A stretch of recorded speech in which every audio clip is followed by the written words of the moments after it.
You're 30,000 feet above the Atlantic Ocean. The cabin lights glow softly. A hushed peace blankets the aircraft. Some passengers doze with headphones in, some flip through magazines, and flight attendants quietly move through the aisles, pouring water into small plastic cups. The world seems still, almost fragile in its calm. But peace in history and in life never lasts forever. Because in the very next moment, silence is shattered. The captain's voice trembles through the intercom, words no passenger ever expects to hear. Ladies and gentlemen, if there are any combat pilots on board, please come forward immediately. Gasps ripple through the cabin. Heads turn, eyes widen, whispers rise like a growing storm. What could this mean? Why would a commercial jet need a combat pilot? And in row 10, a young woman stirs awake. Her name, Elena Carter. She is 29 years old. To everyone else on board, she is just another traveler, dressed simply in jeans and a hoodie, her hair tied back casually. But hidden beneath that quiet exterior is a past she has tried desperately to bury. 2 years earlier, Elena was a U.S. Air Force fighter pilot, call sign Viper. She flew F-16s, danced with death in the skies, survived missile locks, and lived through dogfights that etched scars deeper than any wound. She was brilliant, brave, but broken. A mission had gone terribly wrong. A squadron lost, comrades gone, and guilt had driven her from the cockpit forever. Tonight, she wanted only peace. She had boarded this flight hoping to leave her past thousands of miles behind, escaping the noise of life. A half-read book rested on her lap. Sleep was pulling her into dreams. Until those words, combat pilots, jolted her awake. Her instincts screamed. Her heart pounded. She hesitated. She had promised herself never again. But the captain's urgency left no doubt. Lives were at stake. Slowly, Elena unbuckled her seatbelt. Every eye followed her as she rose. Murmurs filled the air. Is she really a pilot? But she ignored them, jaw tight, footsteps steady as she walked up the aisle. When she entered the cockpit, the scene was worse than she imagined. The co-pilot slumped unconscious, oxygen mask loose.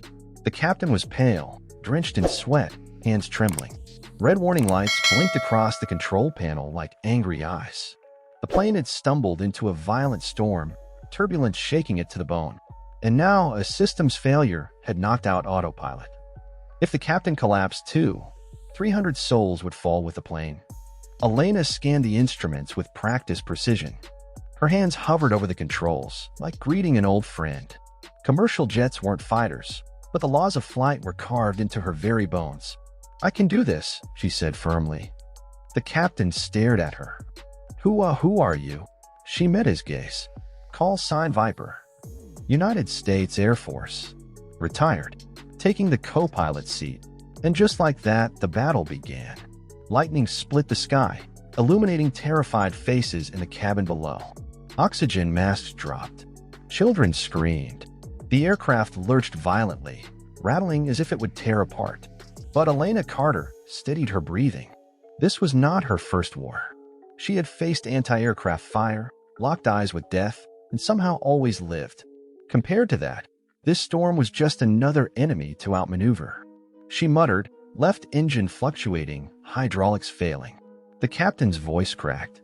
If the hydraulics give out completely, then we fly it like a crippled bird. Elena cut him off, her voice steel. With every move, she treated the plane like a fighter, coaxing it, guiding it through turbulence, riding air currents with precision. A wrong move would rip the jet apart. Too soft, and they'd lose altitude. But she found a balance. Because that's what combat pilots do. They dance on the edge of chaos. Meanwhile, in the cabin, fear spread like fire. Families clung to each other. A man whispered desperate prayers.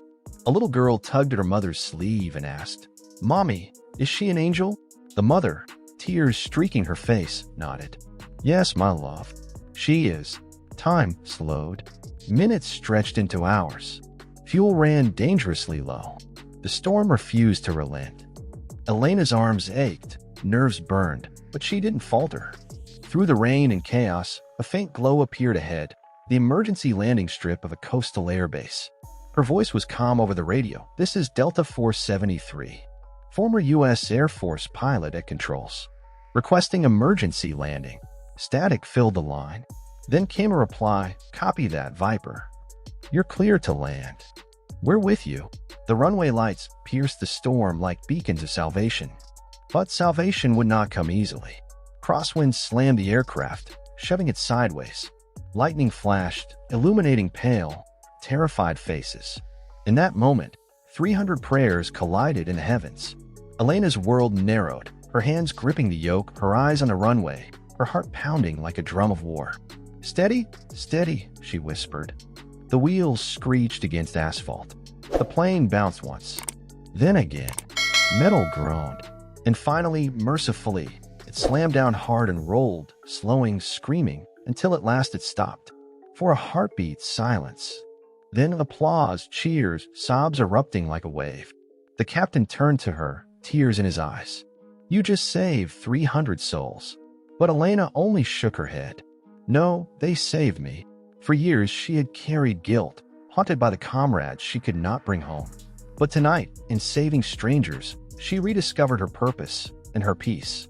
When she stepped into the cabin, every passenger rose to their feet. A standing ovation of tears and gratitude. The little girl ran forward, wrapping her arms around Elena's leg. "Thank you, Angel." And for the first time in years, Elena Carter, the woman from row 10, smiled through her tears. Heroes do not always wear uniforms. Sometimes they sit quietly among us, waiting for the call. And so history gained another chronicle. Not written in books, not carved in stone, but in the hearts of every soul who walked off that plane alive. Row 10 will never be forgotten, because that's where an angel was sleeping. This was today's story on Chronicles Review, where we explore not only the history of the world, but the history of courage, redemption, and humanity itself. If this story touched you, share it with someone who needs hope today. And don't forget, like, comment your thoughts, and subscribe to Chronicles Review for more powerful cinematic stories and timeless lessons from the past. Because every chronicle is worth remembering.